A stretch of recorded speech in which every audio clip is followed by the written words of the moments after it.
All right, third video. I'm on one. Alrighty. So,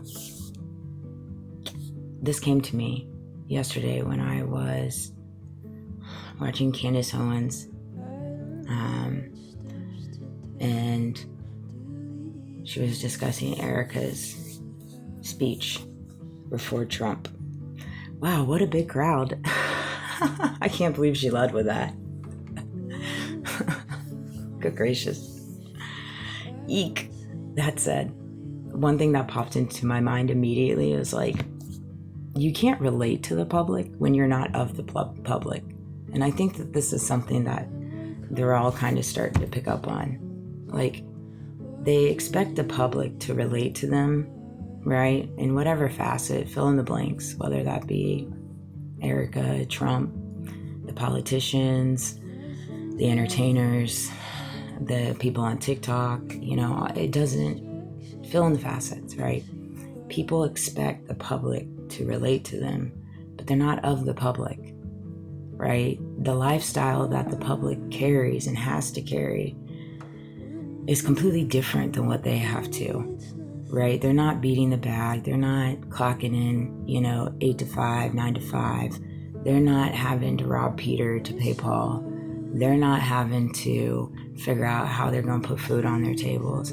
They're not having to figure out how they're going to pay the light bill. They're not trying to figure out how they're going to be able to meet all their medical bills. They're not figuring out.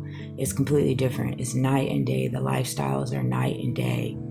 And so you have to understand that if you are in a position and you're trying to receive the public's relatability, you have to be able to relate to the public, you see.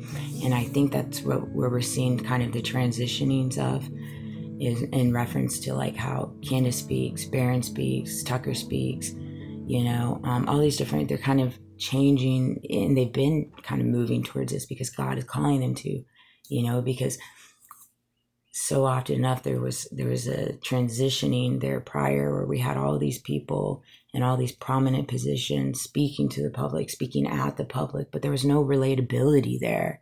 There's no relatability. And so you got to be able to relate to something. That's the best part about Theo Von. He's so relatable. And he's so genuine and he's so authentic with how he delivers, and that it's coming from a place of truth. And so you need to hone in on that and be able to be relatable. And it's very easy to do that when you're moving in your truth, and not carrying some false facade, some fake mask, and discussing things that you have no idea about. Like, have these people went to Walmart? Have these people went to, I saw this one interview with Trump where he didn't know what a corner store was. Probably because he ain't pumped his gas. He probably don't know what it's like to even pump gas, and yet the gas prices are so high right now. You see what I'm saying? The relatability, they're losing that factor. And so it's one of those things. If someone judges you for something that they heard from someone else, yet doesn't come and talk to you about it, or even try to hear your side, why is it your job to clear up what they heard? Exactly. That came to me yesterday. If somebody judges you based off something they heard, but yet they're not going to come and talk to you and tell you what they heard or ask you your side, why is it your job to clear it up? Why? Make that make sense. I had to come to that realization. I knew people were judging me, clear as day. I knew people were judging me. That was evident. I picked up on that long time ago, years ago. I knew people were judging me, but I couldn't figure out why. Why were they judging me? Nobody was coming to talk to me. Everybody knew that I was battling addiction. That was clear as day. But nobody would come and talk to me. No one would come and talk to me. And so I'm like, why is it my job to clear up people's judgment of me when they won't even come talk to me? They won't come hear my side, come truly find out or figure out what it was, Amanda, that you were battling in that season of your life to land you at that addiction. Nobody wanted to have that conversation with me. And I asked myself, why? I don't know. It's bizarre to me. That's why I don't judge people. I try to the best of my abilities. I always have to remind myself and just pray to God and go in, because it's very difficult in this time frame right now to not judge, especially when people are just laughing in your face or just throwing rocks and hiding their hands.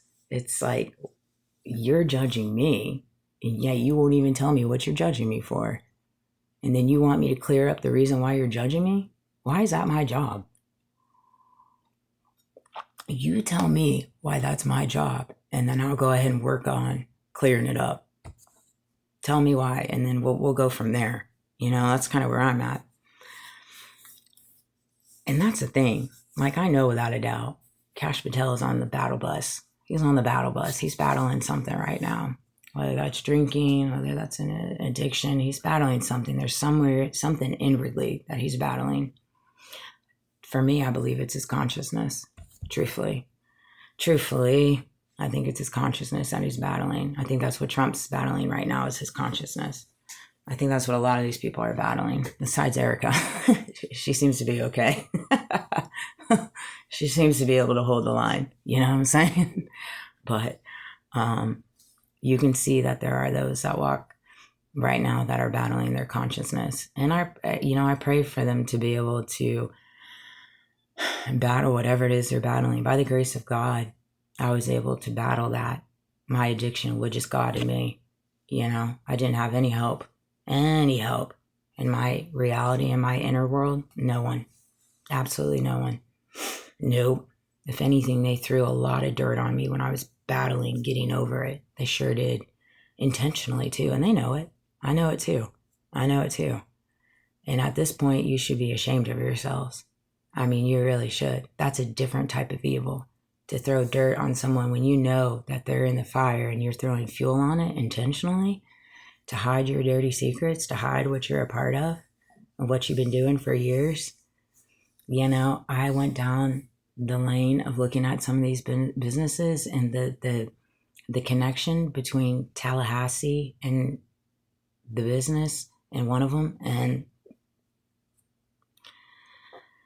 yeah, there's definitely government involved. That goes without saying. And it's one of those things, man. I can't believe it. I really can't. I think to myself, little old me, and then I go, and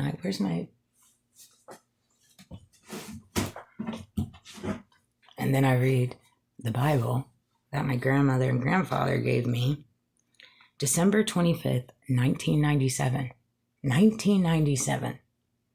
Okay. I was born in 84. So I was 12.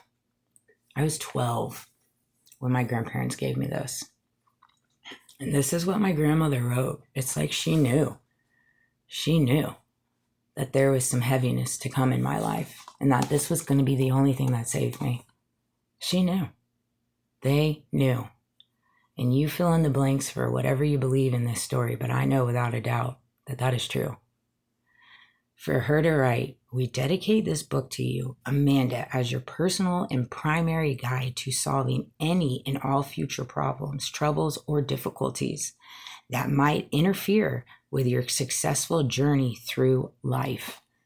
And this is the only thing that has truly saved me with all difficulties, all troubles, all of them. It wasn't anybody in my life. It wasn't my parents. It wasn't my family. It wasn't my community. It wasn't my government. None of it. It was this. It was the words in here and God and recognizing what Jesus Christ did on the cross. That is what saved me. And that's what's going to save everyone else. It's the only way to redemption, to whatever type of redemption you're looking for, because we're all looking for redemption. Every single one of us. And it is right here. It is right here. All of it is right here. I love you guys. I hope you have a phenomenal day. And hang in there. We're all in this together. Unified as one. But we have to quit pretending to be something we're not and exploiting each other.